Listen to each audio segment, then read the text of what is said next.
What is up, you guys? Welcome back to my channel. It's Kit Kat here. Sorry that my hair looks wet. I just got out of the shower recently because I was washing my hair. But regardless, I am here making another video for you guys. Sorry that these videos are kind of like spaced out. Like, as per usual, like animators don't upload frequently, so yeah, I'm just gonna apologize for that right now because I know it doesn't seem like I'm uploading a lot, but that's because I'm not really given much content. But anyways, here we are with a animator that we've actually reacted to before on this channel. Someone even tried asking me in the comments if I have reacted to her before, and I told her I have. It is Emirichu, and yesterday she uploaded a video called Drawing Only Cute Anime Girls, Inktober of 2020 Sketchbook Tour. Now, because I am a graphic student, I have been through Inktober, so especially the one for this year, because my teacher assigned it for us. So it's gonna be very interesting to see what she did for her Inktober's, but regardless, let us get into the video, shall we? Hi! Welcome to my sketchbook tour for October 2020. I haven't done one of these for over a year, and honestly, while working on this, I kinda understood why my sketchbook tours are few and far between. Last year, I wasn't able to participate in Inktober because I was away for the month of October, but seeing as how I've become a bit of a homebody against my wishes for all of 2020, I decided it was time for me to start filling up my neglected empty sketchbooks for a change. I think I've mentioned this before, but I don't really enjoy drawing traditionally anymore, even though I do think it's important to do it every now and then. And I like the feeling of being able to flip through pages of my own art, but God, does it get frustrating sometimes. Anyways, you'll probably hear me complain about it more once I actually start flipping through my October drawings. But before that, the first 10 drawings in this sketchbook are actually from a challenge I did for fun earlier this year, where I drew my persona in 10 different styles from mangaka who've inspired me growing up. I'm just gonna briefly flip through those as sort of an appetizer before we get to the main course of the video, but you'll probably recognize a couple styles. Like, you might recognize Takeshi Obata, who did the art for Death Note, or Clamp, or the spooky story mangaka god himself, Junji Ito. This challenge was a lot of fun because I really felt like I was in my element, and it was fun trying to study how these artists drew eyes or hair the way that they did. Did I do an accurate job? I don't know. I think some were hit or miss, but I'm overall happy with how most of them turned out. I posted these on my Instagram and Twitter back when I finished them, same with my October drawings, but for those of you who just follow me on YouTube, you get to see these with fresh eyes in video form. Okay, so here we go. Cute Girl-tober 2020. Now you might be wondering, why do you call it Cute Girl-tober? So I didn't follow the official Inktober prompt this year because I actually wanted to enjoy myself. So instead, I followed a prompt called Cute Girl-tober made by an artist named Ocean and Space, where you draw a cute girl that matches the word of the day for every day of October. Ocean and Space is a really lovely artist, so her links will be in the description if you'd like to look at her cute, big-eyed, shoujo-esque art. Anyways, I thought, I can just draw cute girls on a daily basis and nothing else? Sign me the hell up! Most of the girls that I've drawn are existing characters, with just a couple original ones, because I knew if I tried to come up with 31 original girls on top of working on a video on the side, neither one would get done, so I aimed for the option that let me turn my brain off for just a little bit. Names of the characters and the show or movie they originated from will be written in the corner of each page, so I don't have a million people in the comments going, "Who's the character at insert timestamp here?" But honestly, I'll probably still see lots of comments like that because the text might not be very visible, or you just didn't feel like reading today. So this drawing I did of Ibuki from Danganronpa is actually one of my favorites out of all the ones I've done. That's right, we're peaking at day 4, fellas! I'm just really pleased with the fact that I didn't totally screw up the inking, and I know the pink should be way more purple, but I only had like 6 colors to work with because I don't have very many art supplies, and Copic markers are dumb expensive. The next time I do something like this, I'll probably invest in a wider variety of supplies, but for now, you're gonna see the same 6 marker shades throughout this entire tour, and I'm sorry. I think the drawings I did at the beginning of the month were consistently pretty good, but as I further progressed with the avatar animatic I was working on, that slowly started taking priority, so I had to spend less and less time on each Inktober drawing, and at one point I fell completely behind. You know the feeling, I know you do. Also, by the way, if you see any weird white splotches on any of the drawings, it means I screwed up the inking, went over it with whiteout, and then had to draw over it. I bring this up because I think I had to do this for nearly all of the drawings, so if it's noticeable, you're gonna get used to seeing that. I genuinely had a lot of fun with this prompt, and I feel accomplished for doing this many traditional ink drawings. I'm just saying, it wasn't a totally struggle-free experience. I don't want anyone feeling bad about their art because they have a hard time with inking. Believe me, it's stressful for me too. Trying to ink the mouth without screwing it up or making it squiggly feels like I'm diffusing a really sensitive bomb. When you get used to the convenience of Ctrl-Z and the lasso tool, drawing on paper becomes so much more painful. By the way, a lot of people freaked out at me when I posted this. And guys, it's just lingerie. It's cute underwear. That's literally all it is.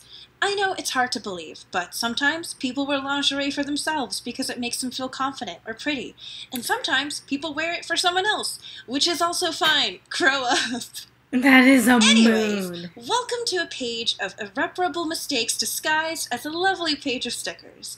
There's some mistakes I don't mind showing to the world, but sometimes a drawing comes out so ugly not even I wish to gaze upon it. So it has a new life as a lovely sticker display page. This was supposed to be for day 10, which I redrew a couple pages later, so unfortunately some of the numbers aren't in order, but don't worry, they'll all be there. Okay, so if you'll allow me to complain a bit more, I gotta say, I never got used to how many eraser shavings I produced when working on these.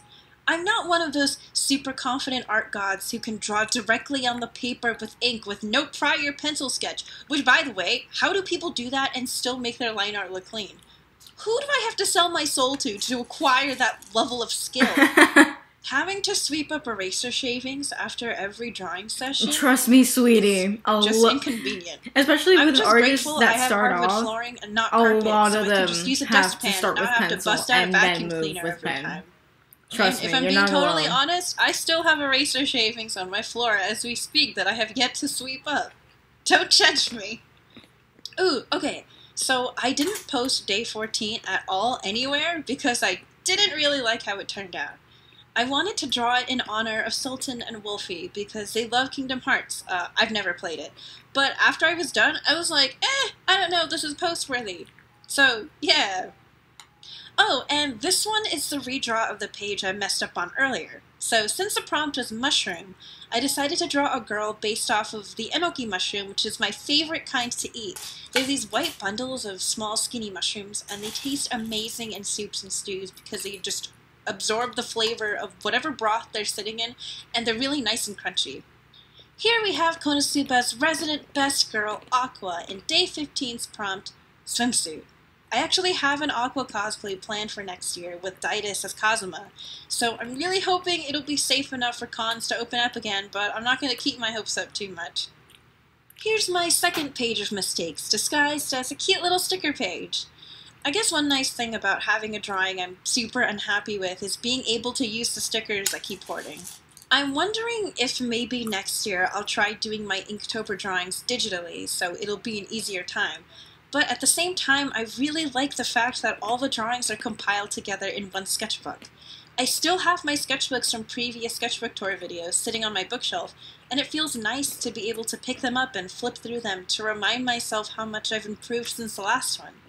Okay, here's another drawing that I didn't post. This one was for the prompt Your OC, and I drew my OC named Marzipan that I'd made a few years ago that some of my OG viewers might remember.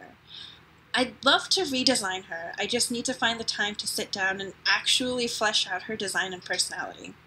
I hope I'm not sounding too negative while I'm going through these, it's just that there's a lot of mistakes and I feel comfortable with pointing them out to sort of show what my process or experience was like trying to draw on paper again after a long while. I really enjoy doing these, even if I'd fallen behind and had to do multiple in a day to catch up. Drawing in the sketchbook felt kind of therapeutic in a way. I think because I was working on other things simultaneously on my tablet, it felt like a nice break every time I cleared off the living room table and took out all of my inking pens and markers. Sometimes when I'm working on a video, I'll spend my breaks playing games with friends like Among Us or League of Legends or Phasmophobia, but because it's still in the same space where I work, work is still always in the back of my mind during times when I should be relaxing. So being able to move to wherever I want to sit down and draw feels nice. I think portable tablets are good for the same reason. Here's another drawing I didn't post. The theme for this day was Alice, so I drew Chihiro from Spirited Away in an Alice in Wonderland costume, because I thought their stories were kind of similar. I could have done a lot more with this idea, but I didn't give myself the time to add extra details or whatever. I've seen artists pump out fully colored illustrations for every day of October, and they've somehow managed to keep it up without fail. I have no idea how they do it, but I think it's insane. Okay, so I erased and redrew this one like a dozen times, but I was never pleased with the result, so I settled for this. This is Plumeria, my old D&D character from years ago. She's a pixie bard, and she has an entire backstory that I'd love to get into in a video someday, but I don't know how interested my audience would be in that sort of thing. For the prompt Moon, I drew Princess Yue from Avatar: The Last Airbender. I was really happy to see that my recent Avatar animatic was well received, because I actually do have one more planned. It's not really related to the first one in any way, but I hope you still enjoy it when I finish drawing. And also to anyone who's either unfamiliar with Avatar or just isn't interested in Avatar-related content, don't worry, my usual content will return, I assure you. I feel like I've always just uploaded whatever I wanted, and I think if inspiration hits me at the right moments, I should take the opportunity when I can. I think inspiration is a little hard to come by these days anyway, especially since a lot of potential new experiences have been cut short or postponed. And here's another Danganronpa character, Celestia Ludenberg. Her hair drills were a lot of fun to draw in color, and I have a lot more fun drawing girls with weird, long, intricate hair and clothing, which is probably why I had so much fun with Ibuki too. Here's my final mistake page.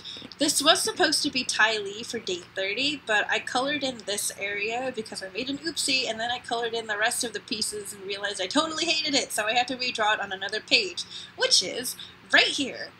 I changed the pose so she's ribbon dancing, which I thought suited her. And by the way, I also have a Ty Lee cosplay on hand that I want to wear at some point next year. But I should work on being a bit more flexible first. Because I can't even touch my toes. Never could. Maybe I'll change that this year, probably not.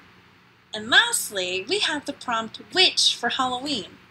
This drawing is based off of a set of drawings I did back in July, where I drew myself and some friends as different types of witches.